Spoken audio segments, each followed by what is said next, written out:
Hi everyone, this is Yanela's with PenPals for Life, and today is day 7 of 30 days in my PenPal for Life world. Today I come to you guys to talk about 5 things to know before becoming a PenPal. So there are different kinds of PenPals and different swaps. I had this idea in my head that all PenPals swapped the same things, letters and goodies. Well, this is far from the truth, I have to tell you. Some people like to exchange letters, others like to exchange parcels, and others exchange a mix of both. Some only exchange postcards. So when you start, you have to make sure you know what it is that you're exchanging. I was the impression that everyone exchanged packages. So I spent a lot of money in buying journals, candy, stickers, and other things to send to my first pen pals. Well, when some people didn't send anything back, I was a little surprised. That's when I realized that some people are actually just looking for actual letters, actual handwritten letters.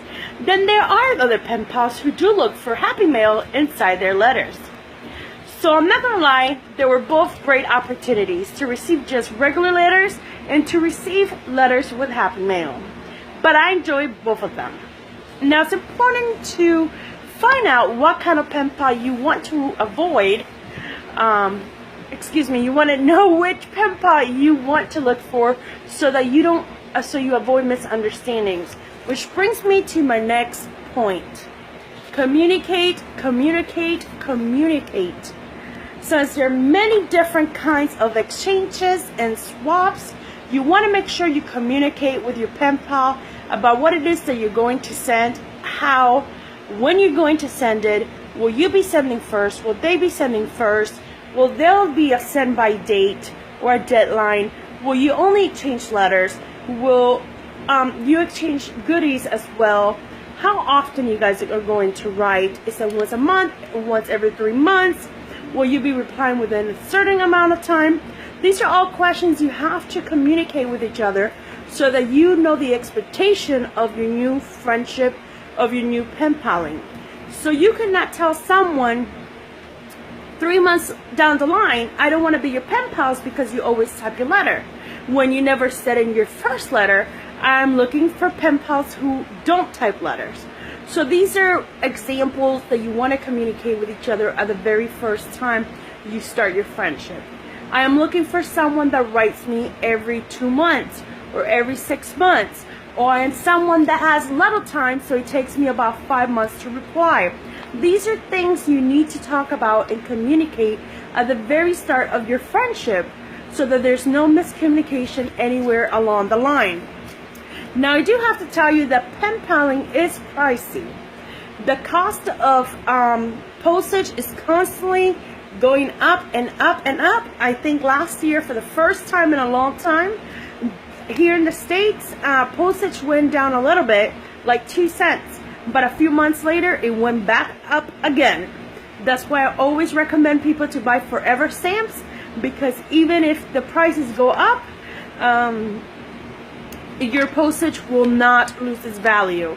But I think lately, all the stamps that are sold when you buy regular stamps are forever stamps. So I don't think there's going to be so much of an issue there.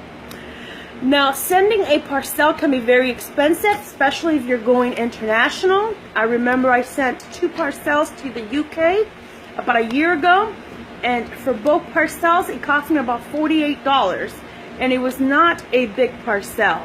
So always remember that.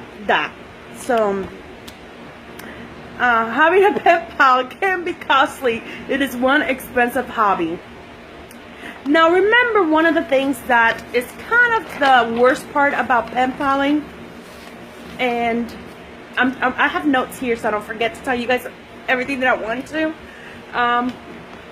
but always remember that with pen paling, you're always at least once going to experience something bad. Whether your mail gets destroyed, whether it gets lost, where a pen pal doesn't respond back, whether you find someone who's scamming someone, you will always have at least one sort of negative experience with pen paling. It's a given. It's a given that that's going to happen, no matter if you've been pen paling 6 months, a year, 20 years. It's happened to me several times, but at least once you're going to have a bad experience. Now, the important thing is how you handle that experience. And by saying that is, are you going to let one bad experience spoil the great hundreds of great experiences that you had? I hope not. You take it with stride and you focus on the positive of all the positive opportunities that you had. I had many fail swapped, and I've been outright scammed as well, but that's okay. I cannot let that negative experience put a damper on my whole pen paling experience, because I've had more great opportunities than bad ones. So that's how I look at it. Now, it's okay to say no, and the reason I'm saying this is because when I first created this group, PenPals for Life, a lot of people would message me asking me to be their pen pal. Almost every member that joined in would ask me to be their pen pal, and I agreed to about 80% of the requests I would get, especially maybe a one-time swap, because I honestly felt like I was a bad person if I would say no to someone. In fact, it got to the point in about 2014 where I was so overwhelmed with how many pen pals I had, how many swaps I was doing, how many exchanges that I was doing, that at one point I just kind of almost gave up on being pen pals with everyone because I was so overwhelmed. And this I will talk about more, and a video coming up this month is how many pen pals is too much. I will talk about that experience and all about that in the next few days. Now, it's easy to get overwhelmed, so learn to say no. Saying no, it's okay. You're not a bad person for saying no to someone asking you to be a pen pal, for someone asking if you want to swap. It's okay to say no. It's just how you say it. Don't be rude about it either. You know, at the moment, say, I apologize. I'm a little overwhelmed at this moment, so I'm not taking any new pen pals. If I decide to take new ones, I will go ahead and let you know. There are more things to say about pen paling and pen pal friendships and swapping letters, but I'll save those for future videos. I hope you found these tips helpful. If you like to share things you learn about pen paling, please share them, your wise words and your comments below this video. I hope to hear a lot of your experience. And then just remember the 5 things to know. There's just 5 main things. There are different kinds of swaps and pen pals. Communicate, communicate, and communicate. Pen paling is pricey, and you will have a bad experience at least once, and it's okay to say no. Those are the 5 things to know before becoming a pen pal with someone. I can tell you that there's way more than just 5, but these are the 5 that I wanted to go ahead and concentrate on this video. Again, post your things that you think people should know about. Thank you for watching and following me.